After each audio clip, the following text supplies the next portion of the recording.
Hello guys, ഇന്നത്തെ വീഡിയോയിൽ നമ്മൾ ഡിസ്കസ് ചെയ്യാൻ പോകുന്നത് എനിക്കുണ്ടായ മിസ്റ്റേക്സ് നിങ്ങൾക്കുണ്ടാകാൻ പാടില്ല. എനിക്ക് എങ്ങനെ എൻ്റെ വെരിഫിക്കേഷൻ എങ്ങനെ ഫീലായി, എനിക്ക് എങ്ങനെ അത് തിരിച്ചു കിട്ടി എന്നതിനെയൊക്കെ കുറിച്ചാണ് നമ്മൾ ഇന്നത്തെ വീഡിയോയിൽ ഡിസ്കസ് ചെയ്യാൻ പോകുന്നത്. അതിനു മുന്നേ എൻ്റെ വീഡിയോ ആദ്യമായി കാണുന്നവരാണെങ്കിൽ വീഡിയോ സബ്സ്ക്രൈബ് ചെയ്യാനും ലൈക്ക് ചെയ്യാനും കമന്റ് ചെയ്യാനും മറക്കരുത്. എല്ലാവർക്കും അറിയാവുന്നതാണ്, നമ്മുടെ ചാനലിന് മോണറ്റൈസേഷൻ കിട്ടണമെന്നുണ്ടെങ്കിൽ നമുക്ക് ആവശ്യമുള്ളത് 1000 സബ്സ്ക്രൈബേഴ്സും 4000 വാച്ചേഴ്സും. അല്ലാന്നുണ്ടെങ്കിൽ 1000 സബ്സ്ക്രൈബേഴ്സും 10 മില്യൺ വ്യൂസ്. ഈ രണ്ടിലൊന്ന് കിട്ടിയാൽ മാത്രമേ നമ്മുടെ ചാനൽ മോണറ്റൈസ് ആകുകയുള്ളൂ. ഓക്കെ, ഞങ്ങൾക്ക് ഇവിടെ മോണറ്റൈസേഷൻ കിട്ടിയിരിക്കുന്നത് 1000 സബ്സ്ക്രൈബേഴ്സും 4000 വാച്ചേഴ്സിലാണ്. ഓക്കെ, ഇവിടെ നമുക്ക് മോണറ്റൈസേഷൻ ആയതിനു ശേഷം അടുത്ത സ്റ്റെപ്പ് നമുക്ക് നോക്കേണ്ടത് നമുക്ക് അടുത്ത് കിട്ടേണ്ടത് ഗൂഗിൾ ആഡ്സൻസ് പിൻ ആണ്. ഓക്കെ, ഗൂഗിൾ ആഡ്സൻസ് പിന്നിന് മുന്നേ നമുക്ക് കിട്ടുന്നതിന് മുമ്പേ നമ്മുടെ അക്കൗണ്ടിൽ $10 വേണം. മിനിമം $10 ഉണ്ടെങ്കിൽ മാത്രമേ നമുക്ക് ഈ ഗൂഗിൾ ആഡ്സൻസ് പിന്ന് കിട്ടുകയുള്ളൂ. ഓക്കെ, നമ്മൾ എപ്പോൾ $10 കംപ്ലീറ്റ് ആവുന്നുണ്ടോ അപ്പോൾ നമുക്ക് മെയിൽ കിട്ടും, നിങ്ങൾക്ക് ഇപ്പോൾ വെരിഫൈ ചെയ്യാവുന്നതാണ്. അങ്ങനെ നമുക്ക് ഓപ്ഷൻ കിട്ടും. ഓക്കെ, ആ ഓപ്ഷൻ അഡ്രസ്സും എല്ലാം നമുക്ക് നന്നായിട്ട് കറക്റ്റായിട്ട് വേണം. നമ്മുടെ പേരും അഡ്രസ്സും എല്ലാം നമ്മളിപ്പോൾ ഞാൻ കൊടുത്തേക്കുന്നത് എൻ്റെ വോട്ടർ ID ആയിരുന്നു. വോട്ടർ ID കൊടുത്തിരിക്കുന്നത് പോലെ ആയിരിക്കണം. പേരും അഡ്രസ് എല്ലാം ക്ലിയർ ആയിരിക്കണം, കറക്റ്റ് ആയിരിക്കണം. അതിലെന്തെങ്കിലും മിസ്റ്റേക്ക് പറ്റിയാൽ നമുക്ക് പിന്നെ അത് കറക്റ്റ് ആക്കി എടുക്കാൻ ഭയങ്കര പാടാണ്. ഓക്കെ, ഇവിടെ എനിക്കൊരു മിസ്റ്റേക്ക് പറ്റി. എന്ന് വെച്ചാൽ 2026 നമുക്ക് രണ്ട് തരത്തിൽ നമുക്ക് വെരിഫൈ ചെയ്യാം. ഓക്കെ, ഒന്ന് പെർസോണ വെരിഫിക്കേഷൻ, അടുത്തത് മറ്റ് വെരിഫിക്കേഷൻ ആണെങ്കിൽ നമുക്ക് ഗൂഗിൾ ആഡ്സൻസ് പിന്നെ ബൈ പോസ്റ്റ് വഴി വരും. അത് കഴിഞ്ഞിട്ട് വേണം, എന്നിട്ട് ബൈ പോസ്റ്റ് വഴി വന്നതിന് ശേഷം ആ 6 ഡിജിറ്റ് പിന്ന് വേണം നമുക്ക് എൻട്രി ചെയ്യാനായിട്ട്. ഇങ്ങനത്തെ രണ്ട് തരത്തിലുള്ള വെരിഫിക്കേഷൻ കിട്ടും. ഞാൻ ട്രൈ ചെയ്തത് പെർസോണ വെരിഫിക്കേഷൻ ആണ്. ആ ഫീച്ചർ നമുക്ക് ഈ 2026 അവൈലബിൾ ആയി കിട്ടിയിരുന്നത്. ഓക്കെ, ഞാൻ ട്രൈ ചെയ്യുന്നത് 2026 അവൈലബിൾ ആയി കിട്ടിയ പേഴ്സോണ വെരിഫിക്കേഷൻ ആയിരുന്നു. ആ പേഴ്സോണ വെരിഫിക്കേഷൻ ട്രൈ ചെയ്യുന്നതിനിടയ്ക്കാണ് എൻ്റെ വെരിഫിക്കേഷൻ ഫെയിൽ ആയത്. അവിടെ ഞാൻ എൻ്റെ ID സ്കാൻ ചെയ്തുകൊണ്ടിരിക്കുമ്പോൾ ക്ലാരിറ്റി കുറവായിരുന്ന കാണും, അതറിയില്ല എനിക്ക്. പക്ഷെ അവിടെയാണ് എനിക്ക് വെരിഫിക്കേഷൻ ഫെയിൽ ആയത്. പിന്നെ അടുത്ത മെയിൽ വന്നു, നിങ്ങളുടെ മെമ്പർഷിപ്പ് പോസ് ആയിരിക്കുകയാണ്.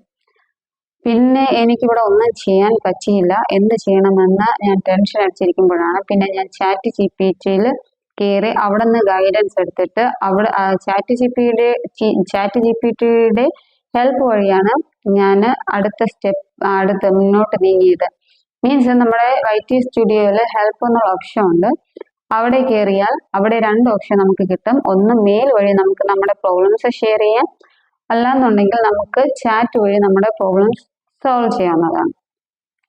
സോ നിങ്ങൾക്ക് ഇങ്ങനെ പറ്റുകയാണെങ്കിൽ, നിങ്ങൾക്കും ഇതുപോലെ സെയിം പ്രോബ്ലം ഉണ്ടാകുകയാണെങ്കിൽ നിങ്ങൾക്ക് പോകേണ്ടത് ചാറ്റ് വഴിയാണ്. കാരണം മെയിൽ നമ്മൾ സെലക്ട് ചെയ്താൽ അതിൽ സമയമെടുക്കും. പക്ഷേ ചാറ്റിലാണെങ്കിൽ നമുക്ക് പെട്ടെന്ന് തന്നെ റെസ്പോൺസ് കിട്ടും. ഞാൻ ചാറ്റ് വഴിയാണ് യൂട്യൂബ് ടീമിനോട് ഡയറക്റ്റ് ചാറ്റ് ചെയ്തത്. ഇവിടെ എനിക്ക് യൂട്യൂബ് ടീം എല്ലാത്തിൻ്റെ റെസ്പോൺസ് ഒന്നും പെട്ടെന്ന് തന്നെ എനിക്ക് റിപ്ലൈ തരികയും എല്ലാം പെട്ടെന്നായിരുന്നു. ഓക്കെ, ഫാസ്റ്റ് റിപ്ലൈ ആയിരുന്നു എനിക്ക് യൂട്യൂബ് ടീമിൽ നിന്ന് കിട്ടിയിരുന്നത്. അങ്ങനെ എനിക്ക് ഒരു ചാൻസ് കൂടെ യൂട്യൂബ് ടീം തന്നു. അങ്ങനെ ഞാൻ രണ്ടാമതായിട്ട് ഞാൻ വെരിഫൈ ചെയ്തപ്പോൾ അവിടെ സക്സസ് ആയി.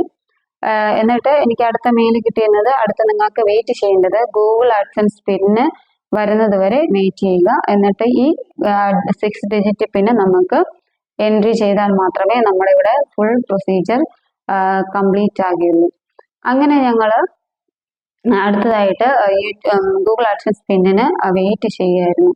ഇവിടെ നമുക്ക് മെയിൽ കിട്ടിയത് അതിൽ ആഴ്ചകൾ എടുക്കുമെന്നാണ്.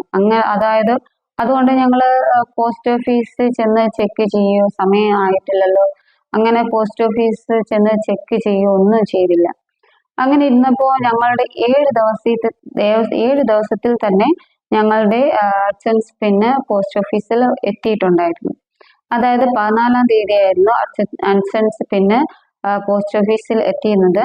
അവിടെ പോസ്റ്റ്മാൻ ചെന്ന് ഈ അഡ്രസ്സിൽ ഈ വ്യക്തിയെ കുറിച്ച് തിരക്കിയപ്പോൾ അവർക്ക് ഇതുപോലെ ഒരു മീൻസ് വ്യക്തി അവിടെ എക്സിസ്റ്റ് അല്ല എന്നാണ് അവർക്ക് കിട്ടിയ അറിവ്. എന്നിട്ട് അവർ അത് തിരിച്ചയക്കാനുള്ള പ്ലാനിലായിരുന്നു. പിന്നെ ഒരു 15-ാം തീയതി ആയപ്പോൾ ഞാൻ എൻ്റെ ഹസ്ബൻഡിനെ പോസ്റ്റ് ഓഫീസിൽ അയച്ചു. അവിടെ ചെന്നപ്പോഴാണ് ഇതിനെക്കുറിച്ചൊക്കെ അറിയുന്നത്. അങ്ങനെ ബൈ ഗോഡ്സ് ഗ്രേസ് അവർ അത് തിരിച്ചയച്ചിട്ടില്ലായിരുന്നു. പിന്നെ ഞങ്ങൾക്ക് ഞങ്ങളുടെ ഗൂഗിൾ ആഡ്സൻസ് പിന്നെ തിരിച്ചു കിട്ടുകയും ഞങ്ങൾ അത് എൻട്രി ചെയ്ത് പിന്നെ ഞങ്ങളുടെ അവിടെ സക്സസ് ആവുകയും ചെയ്യായിരുന്നു. അഥവാ നിങ്ങളും വെയിറ്റ് ചെയ്യുന്നവരാണെങ്കിൽ, നിങ്ങളും ഗൂഗിൾ ആഡ്സൻസ് പിന്നിന് ബൈ പോസ്റ്റ് വഴി വെയിറ്റ് ചെയ്യുന്നവരാണെങ്കിൽ നിങ്ങൾ ഒരാഴ്ചയോ 2 ആഴ്ചയോ വെയിറ്റ് ചെയ്യണമെന്നില്ല.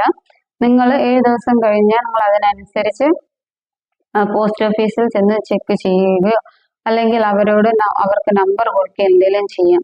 കാരണം അത് നമ്മുടെ കയ്യിൽ മിസ്സായി പോകരുത്. ഓക്കെ, അത് ചിലപ്പോൾ നമ്മൾ ID കൊടുത്തിരിക്കുന്ന അഡ്രസ്സിലാവില്ല നമ്മൾ ഇപ്പോൾ റീസെന്റ് ആയിട്ട് റിസൈഡ് ചെയ്യുന്നത്. അതുകൊണ്ട് നിങ്ങൾക്ക് ഇടയ്ക്ക് പോസ്റ്റ് ഓഫീസിൽ പോയി ചെക്ക് ചെയ്യാവുന്നതാണ്. ഓക്കെ, ഞങ്ങൾക്കിവിടെ മിസ്റ്റേക്ക് പറ്റി ബൈ ഗോഡ്സ് ഗ്രേസ് ആണ് ഞങ്ങൾക്ക് ഗൂഗിൾ ആഡ്സൻസ് പിന്നെ കിട്ടിയത്, അല്ലെങ്കിൽ അത് റിട്ടേൺ ചെയ്യുമായിരുന്നു അങ്ങനെ. ഓക്കെ, ഇതൊക്കെയാണ് എനിക്കുണ്ടായ ചെറിയ ചെറിയ മിസ്റ്റേക്സുകൾ. ഓക്കെ, ഇത് നിങ്ങൾക്കും കൂടെ ഷെയർ ചെയ്യണം, നിങ്ങൾക്കും ഇത് ഉണ്ടാവാൻ പാടില്ല എന്നുള്ളത് കൊണ്ടാണ് ഞാൻ ഈ വീഡിയോയിൽ എൻ്റെ ഈ എക്സ്പീരിയൻസ് നിങ്ങളുമായിട്ട് ഷെയർ ചെയ്യുന്നത്.